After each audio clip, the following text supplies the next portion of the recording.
वालेकुम। आज का हमारा टॉपिक जो है वो 1.6 है और इसमें हमारे पास 2 हमने मेन मेथड करने होते हैं। एक है इन्वर्जन मेथड और एक है ग्रामर रूल। बेसिकली इस पूरी एक्सरसाइज में सिर्फ ये क्वेश्चन नंबर 1 के 8 पार्ट ज़्यादा इंपॉर्टेंट है और ये जो नीचे हमारे पास स्टेटमेंट वाले क्वेश्चन है ये हमारे पास पेपर में नहीं आते। लेकिन इस बार मैं आपको ये भी इसके इक्वेशन बनाना सिखा दूँगी। इसमें आपको इन्वर्जन मेथड पहले सिखा दूँगी और फिर ग्रामर रूल सिखा दूँगी। और यहाँ पे जब हम इसकी आपको मैं इक्वेशन बनाना सिखा दूँगी तो आप लोग इसको बहुत आसानी से कर सकते हैं। जो ये उन लोगों के लिए जो फेडरल में पेयर होंगे जो 22 लाहौर के स्टूडेंट हैं उनके लिए सिर्फ यहाँ तक इम्पॉर्टेंट है और यहीं तक उन्होंने करना है। इस एक्सरसाइज की वेटेज पेपर में इस तरह है कि इसमें इस एक्सरसाइज में से आपका लॉन्ग क्वेश्चन बनता है क्वेश्चन नंबर 5 का पार्ट ए। और गवर्नमेंट कोशिश करती है कि जो उसने स्कीम आपको भेज दी है उसी के अकॉर्डिंग वो आपको पेपर में भी दे। सो स्टार्ट करते हैं सॉरी स्टार्ट करते हैं। हमारे पास आज सबसे पहले हम शुरू करते हैं ग्रामर रूल। सबसे पहले हम इक्वेशन लिख लेते हैं। क्वेश्चन नंबर 1 है द मेन थिंग आपको इसमें जो याद रखना है उसमें यह है कि कई जगह मेंशन होता है ग्रामर रूल से करें, कई जगह मेंशन होता है इन्वर्जन मेथड से ही करें। तो स्टूडेंट्स जो आपको पेपर में क्वेश्चन या मेथड उन्होंने बता दिया है आप बाउंड हो जाते हैं कि आपने इन्हीं दोनों में से जो उन्होंने मेंशन किया है उसी में वही वाला मेथड आप यूज़ करें।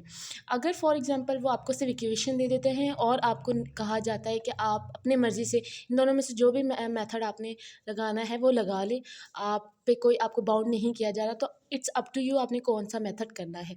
लेकिन ज़्यादातर आप पे आपको बाउंड ही कर दिया जाता है कि आपने ये वाला मेथड यूज़ करना है या ये वाला मेथड यूज़ करना है।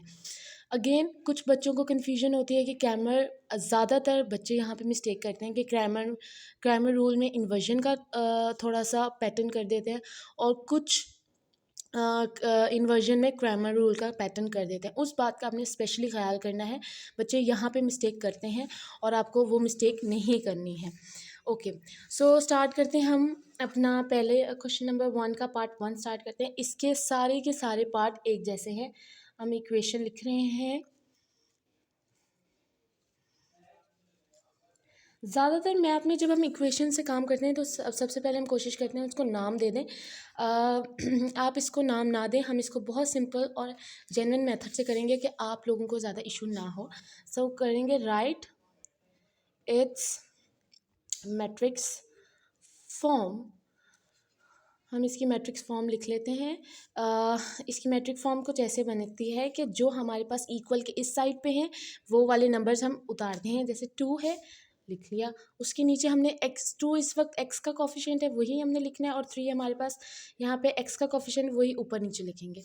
इसके बाद साइन का हमने बहुत स्पेशली ख्याल रखना है। इस वक्त y का कोफिशिएंट है -2, हमने वो लिख लिया और यहाँ पे भी y का कोफिशिएंट है 2, हमने लिख लिया।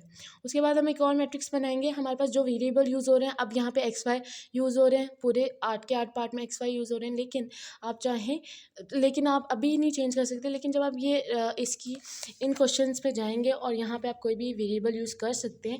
लेकिन अभी आपने क्या करना है, जो आपको वेरिएबल दो दिए गए हैं आप बाउंड हैं कि वही वेरिएबल आप मेंशन करें। अगेन फिर आप इक्वल का साइन लगा सकते हैं या बगैर इक्वल के भी आप इसको मैट्रिक्स का नाम दे सकते हैं, ऐसे करके लिख सकते हैं। कुछ टीचर इसको इस तरह भी करवाएंगे कि वो डायरेक्ट A= आपको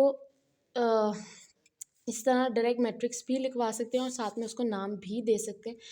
आपको जो ईजी लग रहा है वो मैं नाम बाद में जाके दूंगी। इस तरह कुछ टीचर डायरेक्ट नाम के साथ भी करवा सकते हैं। मैंने इसको मैट्रिक्स फॉर्म में लिखा है। अब मैं इसको दे देती हूँ लेट। ये वाला मैट्रिक्स ज़्यादातर यही सारे नाम दिए जाते हैं। इट्स अप टू यू, आपने बस कैपिटल अल्फ़ाबेट में नाम देना है मैट्रिक्स का। आप कोई भी नाम दे सकते हैं। XY को मैं ज़्यादातर हम लोग बाउंड होते हैं, कोशिश करते हैं कि यही रहा जाए। ये हमारे पास एक ट्रेडिशनल कन्वेंशन रूल चल रहा है, आप उसी पे फोकस रहें, हम वही करें। ओके, सो मैं एक बात बता दूं मैंने अभी आपको नहीं बताया कि मैं अभी ग्रामर से करवाने लगी थी या इन्वर्जन से। आप लोगों को एक बात याद रखनी है कि ग्रामर में और इन्वर्जन में सब में ये वाला पैटर्न यहाँ तक दोनों जब भी हम स्टार्ट करेंगे यहाँ तक रूल सेम रहेगा।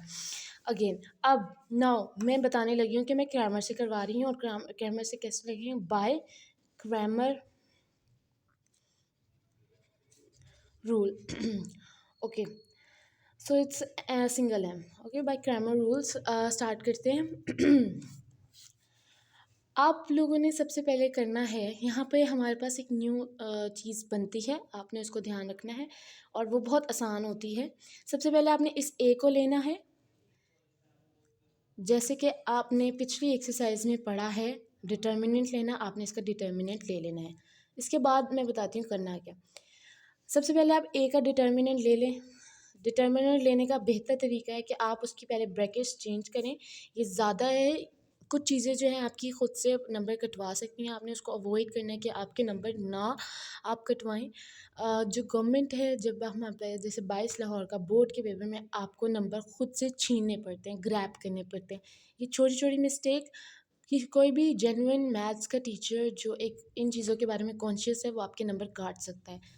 For example being a teacher, मैं आपके यहाँ पे नंबर काटूंगी कि अगर आप ये चीज़ के बाद डायरेक्ट इसका पैटर्न करें, मैं नंबर काटूंगी जब तक आप ये वाली चीज़ मेंशन नहीं कर रहे हैं. सो बी स्टिक ऑन इट, अपनी छोटी छोटी मिस्टेक्स पे फोकस करिएगा ताकि आप नंबर गेन कर, आपके लिए आसानी होगी. ओके, तो इसको इसके साथ करते हैं और इसको इसके साथ मल्टीप्लाई करते हैं. 2 को हमने 2 के साथ मल्टीप्लाई किया, माइनस का साइन आता है, -2 and 3. अब इसको सॉल्व करते हैं. 4 माइनस -6 आता है, ये +6 हो जाएगा, ये आ जाएगा 10. यहाँ पे एक चीज़ लगाते हैं, not equal to zero. Not equal to zero का मतलब है यानी ये वाला क्वेश्चन आगे प्रोसीड करेगा आपके पास. ओके, आपके पास ए आ गया. Very much important thing. अब एक हमारे पास इम्पॉर्टेंट थिंग आ रही है जिसको आपने फोकस करना है. वो एक होती है ए एक्स जैसी एक हमने मैट्रिक्स बनाना है, और एक न्यू चीज़ आपने यहाँ पे पढ़नी है ए वाई जैसी न्यू चीज़ आपने पढ़नी है. उस पर आपने फोकस करना है कि ए एक्स और ए वाई चीज़ क्या होती है. तो बता देती हूँ मैं आपको. आपके पास ये वाला ए का मैट्रिक्स है, क्योंकि ये ए एक्स है. देखिए ये ए एक्स है, इस पर आपने फोकस करना है.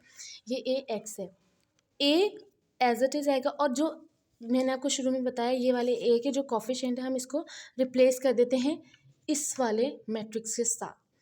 कहा क्या मैंने, हम एम एक्स कैसे बनेगा, एक हमने नया मैट्रिक्स यहाँ पे बनाना है, वो कैसे बनेगा उसमें प्लीज़ फोकस कीजिएगा. कि ये जो ए वाला मैट्रिक्स है इसको आपने लेना है.